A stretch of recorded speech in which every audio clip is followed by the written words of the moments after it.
사탄 마귀가 신자를 가장 많이 빠뜨리는 함정이 있습니다. 함정. 그 함정은 뭐냐면 바로 하나님의 말씀을 지키게 하는데요. 어느 정도만 지키게 하는 거예요. 네, 지키게 해요. 근데 어느 정도만 지키게 해요. 그러면은 이런 생각이 들죠. 아, 나는 뭐 이 정도면 됐지. 뭘 더 해? 뭐 얼마나 더 해야 돼? 뭐 누구나 100% 순종한 사람이 어디 있어? 라는 마음을 가지게 한다는 거예요. 이게 왜 무섭냐면 안 지키면, 아예 안 지키면 나 안 해. 하나님 앞에 안 서 있구나 라고 느껴요. 근데 이렇게 애매하게 지키면 하는 것 같기도 하고 안 하는 것 같기도 해요. 근데 사람은 자기 유리한 대로 생각해서 나 하긴 하잖아 라고 되는 거예요. 그래서 결국 어떻게 되느냐? 자기 삶이 자기도 모르는 사이에 점점 망하게 되는 겁니다. 그래서 어떻게 이런 문제에서 우리는 나올 수 있느냐? 그 답이 바로 오늘 본문에 있습니다. 그래서 오늘 설교를 여러분 끝까지 잘 들어보시면요. 왜 이 정도 하면 됐지가 큰 잘못이고 여기서 어떻게 해야 나올 수 있는지를 아실 수 있을 겁니다. 하나님께서는요. 죄를 진 아담과 하와를요. 하나님과 분리 조치하셨어요. 그래서 하나님이 함께 하시는 공간인 에덴 동산에서 아담과 하와를 내보내신 거죠. 그런데 이 아담과 하와가 돌아올 수 있는 유혹이 있을까봐 이제 이 에덴 동산을 두루 도는 불칼로 입구를 막으셨죠. 그 입구를 막는다는 건 아예 불로 소멸하여 다시는 그 자리로 돌아갈 수 없게 하셨다입니다. 근데 하나님은 너무나도 인자하시고 자비가 많으시고 사랑이 많으셔서 그냥 맨몸으로 내보낸 게 아니에요. 내가 너를 반드시 구원한다라는 약속의 증표를 주셨어요. 그 약속의 증표가 뭐예요? 바로 직접 입히신 가죽 옷이에요. 그래서 황량한 에덴 동산 밖을 아담과 하와가 울며 걸어 다니지만 여전히 내 몸에 걸쳐져 있는 이 가죽 옷을 보면서 맞아. 하나님이 나와 함께 하신다. 하나님이 나를 문제에서 구원해 주실 거야 라는 믿음을 갖는 거예요. 그러다가 시간이 흘렀겠죠? 그래서 신기하게도 오늘 본문은 아담과 하와에게 있었던 일의 첫 번째 사건으로 무엇을 얘기하느냐? 바로 1절을 의미합니다. 아담이요. 그의 아내 하와와 동침함에 하와가 임신하여 가인을 낳고 이르되 내가 여호와로 말미암아 등남하였다 이렇게 얘기하는 거예요. 첫 번째 사건으로 무엇을 얘기했어요? 출산을 얘기했습니다. 그리고요, 이 하와의 신앙 고백이 나와 있어요. 내가 아담으로부터 아이를 낳았다? 아니죠.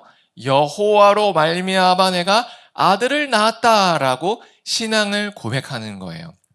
그래서 이 가인이란 이름의 뜻은 얻었다라는 의미예요. 얻었다. 하와가 얼마나 기뻤겠어요. 힘들었겠지만 정말로 하나님께서 우리에게 생명을 주셨구나라는 기쁨을 충만히 누렸던 거예요. 그래서 2절을 보면요. 이렇게 나오죠. 그가 또 가인의 아우 아벨을 낳았는데 아벨은 양치는 자였더라 가인은 농사하는 자였더라 나옵니다. 여기서 이제 그의 아우 가인의 아우 아벨을 낳았다라고 하는데요. 흥미로운 건 아벨의 이름이에요. 아벨이 무슨 뜻이냐? 안개 혹은 허무예요. 그래서 2절을 보면요. 신앙 고백이 없어요. 하나님이 주셨다. 은혜의 말이 없어요. 허무야. 이렇게 얘기해요. 무슨 말일까요? 가인 낳고요. 아벨을 낳을 동안 우리가 생각할 때는 뭐 2, 3년 지난 것 같지만 수백 년 흐른 거예요. 수백 년. 그리고 그 사이에 많은 자녀를 낳았어요. 많은 자녀. 성경에 기록하지 않은. 왜 그러냐? 이 본문 다음에 가인이 범죄하여 하나님 앞에 하나님 사람들이 저를 죽일까 두렵습니다 할 때 그 사람들은 어디서 나왔을까요? 가인과 아벨 사이에 낳았던 그 자녀들이 또 자녀를 낳고 했던 그 사람들이에요. 왜 그러냐? 우리가 이거 읽을 때 우리 수명이나 비슷하게 생각하는데 여기서 900년 넘게 살았어요. 우리 100년 사는데 12명씩 낳거든요, 아이. 900년 살면 몇 명 날 것 같아요? 120명씩은 충분히 납니다. 그럼 그게 아이들의 그 자녀의 자녀 하면 몇 명 될까요? 그 사이에. 몇 천 명 되어 있어요. 900년이면. 몇만 명도 되어 있을 거예요. 이해가 되시죠? 그때는 애 낳다 죽는 게 없을 겁니다. 순풍순무 나을 거예요. 그냥 다 애 낳는 거예요. 이해가 되시죠? 그런데 왜 우리는 가인이 첫째 아들, 아벨이 둘째 아들이라 생각하냐면 이름이 써있기 때문에 그래요. 그냥 이름 이렇게. 근데 이 가인이라는 표현과 아벨이라는 표현에서 하와와 아담의 믿음이 어떻게 변했는지가 드러나는 거죠. 처음에 가인을 얻었을 때는 은혜 충만. 근데 막상 아이를 낳고 자녀들끼리 싸우고 막 재산 가지고 분쟁하고 있었겠죠. 예? 900년 살았을 때 없겠어요? 그걸 다 보고 있는 거예요. 그럼 뭘 깨달았을까요? 이게 인생의 본질이구나.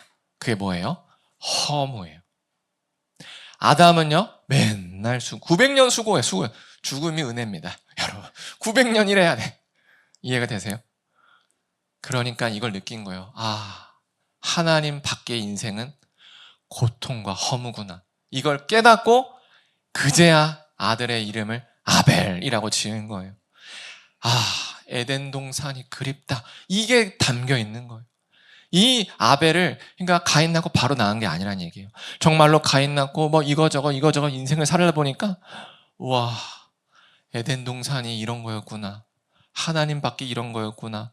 하나님 떠난다는 게 이런 거였구나를 뼈저리게 느껴서 자기의 아들의 이름을 아벨이라고 지은 겁니다. 이걸 기억하라 이거예요. 하나님 밖은 고통과 허무밖에 없다. 여러분, 이게 인생의 본질입니다. 우리의 인생은요, 그냥 행복하고 즐거워야 되는 게 아니에요.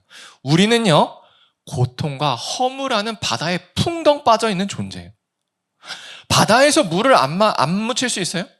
바다에 빠졌는데 물이 안 묻을 수 있나요? 없어요.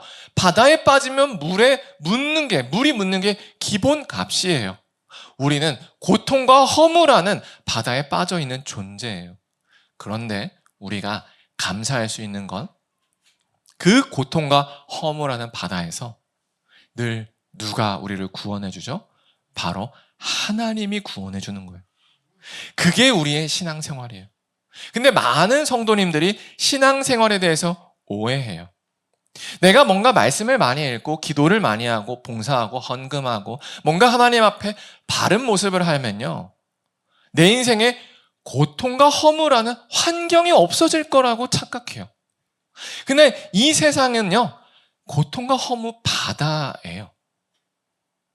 우리는 여기서 벗어날 수가 없는 거예요.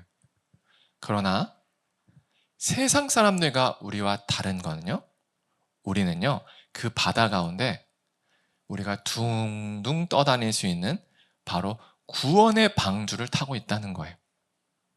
그래서 우리가 그 바다 위에 떠 있기 때문에 할렐루야 감사합니다 할 수 있는 거예요. 근데 문제가 뭐예요? 우리가 그 구원의 방주 예수 그리스도를 탔지만 밑을 보면 뭐가 있어요? 바다예요. 고통과 허무가 있는 거예요. 여전히요. 그러니까 내 인생이 여전히 안 풀린다? 정상입니다. 정상이에요. 왜요? 우리는 애초에 그 바다 위에 있거든요. 근데 뭘 바라봤기 때문에 그래요? 바다를 바라봤기 때문에 그래요. 뭘 바라봐야 돼요? 내가 타고 있는 예수 그리스도라는 구원의 방주를 바라보면 나 바다에서 좀 벗어났구나를 느낄 수 있는 겁니다. 그래서 우리가 이 가인과 아벨 이야기를 통해서 그걸 느껴야 돼요. 내가 신앙생활을 한다는 것은 환경이 바뀌길 기대하는 게 아니구나. 내가 이 환경 가운데 구원받았다라는 거를 바라보는 거구나를 깨달는 게 바로 우리의 신앙생활입니다. 그런데 이렇게 하나님께서는요, 우리를 늘 건져 주시지만, 그래서 우리가 이 사실을 기억해서 늘 감사해야 하지만 실제로 우리가 잘 그러지 않습니다. 우리가 늘 낙심하고 환경에 좌절하고 그렇게 되는데요, 그 모습이 우리만의 모습이 아니라는 거예요. 바로 2절에 저 하반절에 나온 것처럼 이제 가인과 아벨의 이야기를 통해서 그걸 느낄 수 있어요. 아벨은 양치는 자고요, 가인은 농사하는 자였대요. 이제 직업 소개를 한 거예요. 직업 소개. 이 직업 소개를 하는 이유는 가끔 신학자들이 이걸 이렇게 해석해요. 아벨은 양을 쳤기 때문에 하나님께서 의롭다고 본 거고, 가인은 농사를 졌기 때문에 하나님 앞에 의롭지 않다라고 해석하는 사람들이 있어요. 이유가 뭐냐면 양과 농사 중에서 농사가 더 자기가 투입해야 될, 자기 힘으로 할 수 있는 게 많다라는 거예요. 예를 들어서 양은 새끼를 인간이 나게 할 수 없죠. 인간이 그 양들을 관리는 하지만 강제로 먹일 수도 없고 통제할 수 있는 영역이 별로 없다라고 설명을 하는 거예요. 그래서 하나님 의존적이다. 그래서 아벨은 하나님을 더 의존했다. 이렇게 설명하는 사람들이 있고요. 가인은요, 땅을 개간하는 거 인간이 하죠. 씨를 심는 거 인간이 하죠. 잡초를 뽑는 거 인간이 하죠. 해충을 없는 거 인간이 하죠. 그러니까 가인은 자기의, 자기 공로로 살았기 때문에 하나님께서 받아두지 않았다라고 여기지만 이 해석은 타당하지 않은 해석입니다. 직업의 문제가 아니에요. 왜냐하면 농사를 이제 접은 사람들은 이 설명에 매우 속상할 거예요. 왜냐하면은 비라는 게 진짜 무섭거든요. 인간이 할 수 있는 게 아니에요. 온전히 하나님만 바라봐야 되는 게 비예요. 그러니까 아무리 내가 많이 땅 갈고 심어봐야 뭐합니까? 씨를 심어봐야. 비 안 오면 완전 끝인데. 그러니까 사실 가인도요, 하나님의 의존적인 삶을 살았습니다. 그리고 농사도요, 하나님의 뜻이에요. 그렇기 때문에 율법에서요, 추수를 할 때요, 내 귀퉁이는 남겨두다라는 농사와 관련된 율법을 주셨던 거예요. 그러니까 가인과 아벨의 이 직업에 대한 표현은요, 이 직업으로 이들의 상태를 구분한 게 아니에요. 왜 직업을 소개했느냐? 이것 때문에 그래요. 창세기 1장 28절. 땅에 충만하라, 땅을 정복하라, 모든 생명을 다스리라. 자, 순서 충만하라, 출생이고요. 정복, 농사고요. 땅의 생물을 다스리라, 양치기입니다. 근데 우리 4장 1절에 뭐로 시작했어요? 아이를 낳은 걸로 시작한 거예요. 그리고 땅을 정복한 게 가인의 직업이죠. 농부예요. 모든 생물을 다스리는 게 뭐예요? 양치기예요. 그래서 가인과 아벨의 직업은 무엇을 의미해요? 하나님께서 사람에게 명령한 이 땅의 명령을 이루셨다라는 것을 보이기 위함이에요. 하나님께서 생명도 주셨고 출생도 했고 땅도 정복하는 농사도 직업으로 갖게 하셨고 양치기라는 동물을 다스리는 직업도 주셨다라는 의미에서 직업을 소개한 겁니다. 아시겠죠?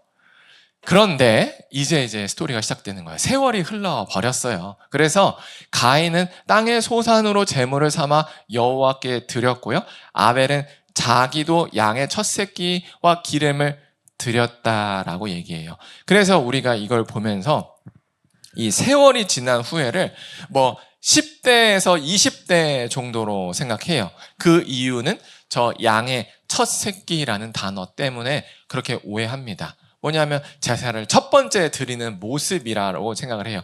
근데 그게 아니라는 거예요. 앞서 나온 것처럼 가인을 낳을 때도 아담과 하와는 믿음이 충만했고요. 아벨을 낳을 때까지 수많은 역사가 있었습니다. 그러니 가인도 어땠을까요? 하나님 앞에 신실하게 곡식의 제사를 잘 드리고 있었을 거예요. 그러면 이 3절의 사건은 뭘까요? 가인이 수십 년 혹은 수백 년 하나님께 제사를 잘 드리다가 마음이 삐뚤어진 첫 번째 사건을 의미합니다. 그래서 그 아벨의 그 양의 첫 새끼도 그 해의 첫 새끼라고 해석하는 게 옳은 거죠. 이유가 있습니다. 5절을 보면요, 가인과 그의 재물을 받지 아니하시니 가인이 몹시 분하여 안색이 변했다라고 얘기합니다. 만약에요, 첫 번째 제사에서 가인의 재물을 받지 않았다면요, 가인은 놀랬을 거예요. 왜 이러시지? 이렇게 됐을 거예요. 당황과 슬픔이 가득했을 겁니다. 근데 분노가 있었다는 거예요. 이렇게 하신다고? 예상했던 게 있었던 거예요.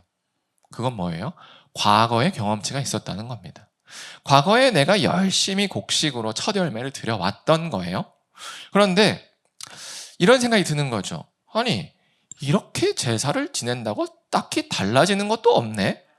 농사가 쉬워지는 것도 아니고 곡식량이 많아지는 것도 아닌데 내가 왜 굳이 이렇게까지 해? 하나님 보이지도 않는데? 라는 마음이 드는 거죠.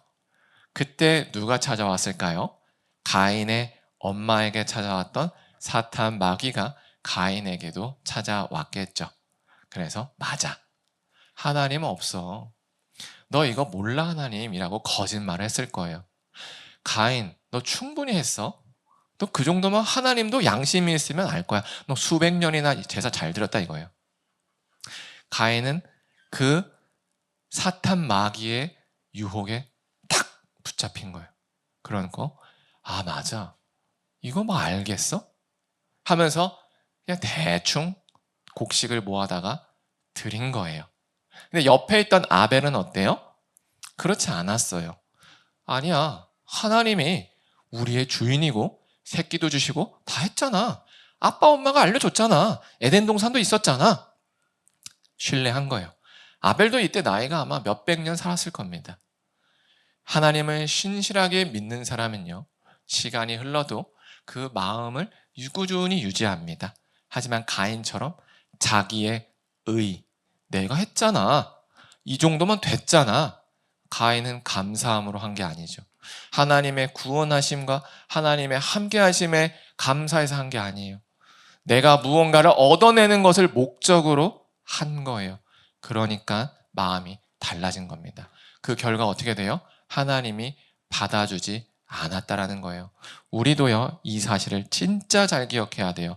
왜냐하면 우리도 우리가 기준이 되어서 하나님을 어떻게 섬길지를 정한다라는 거예요. 아니, 이 정도 섬겼으면 됐잖아. 내가 이 정도 시간 쓰고 돈 썼으면 됐잖아. 이 정도 용서했으면 됐잖아. 아, 뭘 더 해? 라는 마음이 우리에게 있나요, 없나요? 있다라는 거예요. 우리 입에서 이런 말이 나와요. 제가 보기에, 내가 보기에 이게 옳아. 진짜로 하나님의 말씀을 따르는 사람은 내가가 안 나오고요. 하나님이 보시기에라고 주어가 바뀌어요. 내가 주체가 돼서 판단하는 게 아니라 하나님의 말씀이 주체가 되어서 판단을 해요. 내가 여기서 어떻게 선택을 해야 될까? 내가 가진 상식과 지식과 경험이 아니라 그것을 뒤로 하고 하나님 말씀이 뭐라고 하지?가 우선이 되는 거예요. 그럴 때 뭐가 돼요? 하나님이 원하시는 길을 가는 거예요. 그런데 우리는 어떻게 생각하냐면 아니 이 정도면 됐잖아. 이 정도면 하나님도 좋아해 주셔야 되는 거 아니야? 라고 주장을 해요. 근데 그게 죄라는 거예요. 아시겠죠? 그렇게 가인은요. 자기 기준에 합당한 제사를 드렸고요. 그 결과 뭐예요? 하나님이 받아주지 않으신 거예요. 그래서 5절 하반절처럼 가인이 몹시 분하여 안색이 변했어요. 화가 나는 거예요. 이게 무슨 말이냐면 내가 원하는 대로 하나님이 움직여주지 않는다는 거예요. 아니, 내가 이 정도 기도했으면 상황 바꿔줘야 되잖아. 내가 이 정도 헌금했으면 내 인생 풀어줘야 되잖아. 내가 새벽 기도에 이렇게 나왔으면 해줘야 되잖아. 라는 마음이 이 분노 안에 섞여 있는 거예요. 근데 우리는 잘 몰라요. 그냥 화가 날 뿐이에요. 근데 화 이면에 뭐가 있어요? 왜 하나님 내 마음대로 움직여주지 않는 거예요? 이게 있는 거예요. 결국 뭡니까? 내가 하나님이 됐다라는 거예요. 내가 하나님이 됐다는 거예요. 가인도. 그래서 하나님이 이렇게 얘기해요. 6절 여호와께서 가인에게 이르시되 가인아 내가 분하는 이유는 뭐냐? 왜 화내니 이거예요. 왜 화내? 왜 화내? 지금 네가 왜 화내? 왜 네 안색이 변해? 답이 뭐죠? 너 뭘 기대한 거니 이거예요. 너 뭘 기대한 거니 이거예요. 그러면서 7절에 이렇게 얘기해요. 네가 선을 행하면 어찌 낯을 들지 못하겠느냐. 선을 행하면이라는 게 뭘까요? 하나님 말씀대로 네가 했다면 여기서 너 분하겠냐? 너 정말로 나를 의지했다면 너 지금 네가 원하는 결과가 아니라고 화내겠니? 이걸 묻는 거예요. 근데 가인은 어떻게 했어요? 자기가 주인이 되어서 자기가 하나님이 되어서 하나님을 조종하고 싶은데 그렇게 안 된 거예요. 그 사실에 열받은 거예요. 왜 안 해주세요? 이렇게. 그런데 하나님이 이에 대해서 아주 무서운 말을 하십니다. 7절 중반절이에요. 선을 행하지 아니하면 죄가 문에 엎드려 있다예요. 이게 무슨 말이냐면 여러분 잘 들어보세요. 이런 모습이에요. 우리가요, 집이 있어요. 집. 아기 돼지 삼형제 생각해보면 아기 돼지 삼형제 앞에 늑대가 나타나잖아요. 그런 생각을 해보면 돼요. 우리 집 앞에 이게 문이 닫혀 있는데 거기에 무서운 늑대 무리들이, 이렇게 덩치가 큰 늑대 무리들이 그 문이 열리나 지켜보고 있는 상태예요. 그게 7절에서 선을 행하지 않으면 죄가 문 앞에 엎드려 있다. 그 덩치 큰 늑대가 저 문이 언제 열리나를 지켜보면서 하고 있는 상태, 바로 이거예요. 근데 이 문이 뭘까요? 바로 하나님의 말씀입니다. 우리 영혼을 지켜주는 게 바로 하나님의 말씀이라는 거예요. 우리가 그 하나님의 말씀을 온전히 지키면요, 그 집의 문이 꽉 닫혀 있어요. 그래서 그 죄로 상징되는 늑대가 들어올 수 없죠. 근데 어떻게 돼요? 아까 가인의 마음처럼 이 정도면 됐잖아 라는 게 뭐예요? 그 문을 끽 살짝 열어두는 거예요. 그러면 어떻게 될까요? 늑대가 우왕 하면서 팡 하고 문을 열고 들어와 버립니다. 그래서 우리 마음 가운데 죄가 훅 들어와요. 그래서 어떻게 돼요? 분노하는 거예요. 자기가 하나님이 되었으니까. 왜 내 마음대로 안 돼? 왜 내 뜻대로 안 돼? 하나님은 왜 내 마음대로 조종이 안 되는 거야? 라고 분노하는 거죠. 이게 핵심입니다. 죄는요, 언제나 너를 원한대요. 우리를 다스리길 원해요. 언제나 우리의 영혼의 문 앞에 서서 언제 문이 열리나를 지키고 있는 거예요. 계속 지켜보고요. 언제 열리나? 근데 우리가 이 정도면 됐지라는 그 틈을 줄 때요, 들이닥친다는 거예요. 그래서 어떻게 해요? 너는 죄를 다스려라. 어떻게 다스려요? 말씀으로 다스리는 거예요. 말씀을 온전히 행하는 게 문을 꽉 닫는 거예요. 이해가 되셨죠? 이처럼요, 우리는요, 신앙생활을 할 때 하나님의 말씀을 온전히 지키는 것으로요, 우리의 영혼을 지키는 겁니다. 우리가 이것을 온전함에서 한 발자국이라도 뒤로 물러나면요, 죄가요, 들이닥쳐요. 우리가 모시지 않아도 죄는 우리 영혼 앞에서 대기를 타고 있어요. 언제 열리나. 그래서 우리가 빈틈을 줄 때 바로 들이닥칩니다. 그래서 점차 하나님을 떠나게 될 수밖에 없다는 사실을 꼭 기억하세요. 그러면 어떻게 되냐? 바로 이거예요. 고통과 허무가 찾아와요. 내가 구원의 방주에 타 있었다는 사실을 잊어버려요. 그래서 내가 이 온전함에서 벗어나면 우리 스스로요, 그 방주에 구멍을 내는 겁니다. 그러면 어떻게 되겠어요? 방주 안에 물이 들어옵니다. 그 물이 뭐예요? 고통과 허무예요. 신앙생활을 하는데 왜 이렇게 전 힘든지 모르겠어요. 왜겠어요? 내가 틈을 준 겁니다. 아, 내 인생 왜 이렇게 꼬였어? 아, 이렇게 해도 왜 이래? 왜일까요? 그 말씀으로 굳게 닫혀 있어야 될 그 보호막을 내가 빈틈을 준 거예요. 이 정도면 되겠지. 바로 우리 오늘 본문에 나온 가인처럼요. 그러면 바로 죄가, 문 앞에서 대기하고 있던 죄가 우리에게 들이닥치고 우리는 넘어지고 그 고통과 허무에 눌려요. 그래서 힘든 겁니다. 그래서 오늘 본문을 통해서 하나님이 우리에게 무엇을 요청하세요? 우리가 이 문을 온전히 닫을 수 없다는 거 하나님도 아신다는 거예요. 그래서 우리가 이 말씀대로 살 수 없으니 하나님이 2000년 전에 예수 그리스도를 보냈다라는 걸 알라는 거예요.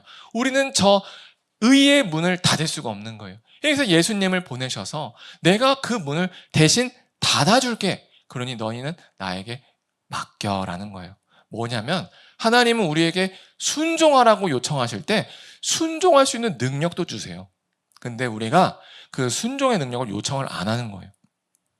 성경에 안진뱅이가 나옵니다. 안진뱅이한테 예수님 일어나 걸으라 라고 요청할 때 다리를 고치시고 일어나 걸으라 라고 요청하세요. 결코 고치지 않고 걸으라고 억지를 부리지 않으세요. 우리도 그러합니다. 우리의 인생의 보호막인 문을 꽉 닫을 저 완전한 순종을 하기 위해서 우리에게 능력이 없는 거 아세요?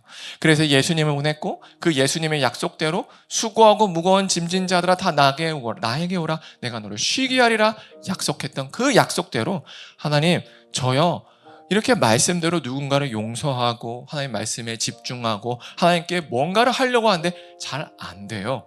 하나님 나의 이런 성향을 고쳐주세요 하면 고쳐주신다는 거예요. 그러면 순종할 수 있는 상태가 돼요. 그러면 어떻게 돼요? 저 고통과 허무의 바다에서 우리는 안전하게 구원받았다는 것을 느낀다는 거예요. 왜요? 그 고쳐주신 것조차 하나님이 하신 거잖아요. 이거를 기억하라 이런 거예요. 그러면 우리의 인생이 어떻게 돼요? 내 주변에 있는 고통과 허무라는 상황은 안 바뀌어도 내가 하나님을 바라보는 그 시선이 늘 방주 안에 있기 때문에 우리가 행복할 수 있는 거예요. 그래서 우리가 이 시간 찬양하고 기도할 때 이렇게 기도했으면 좋겠어요. 우리가 이 정도면 됐지라는 안일한 신앙에서 벗어나서요. 하나님 뜻에 온전히 순종할 수 있게 해달라고 정말로 간절히 기도했으면 좋겠습니다.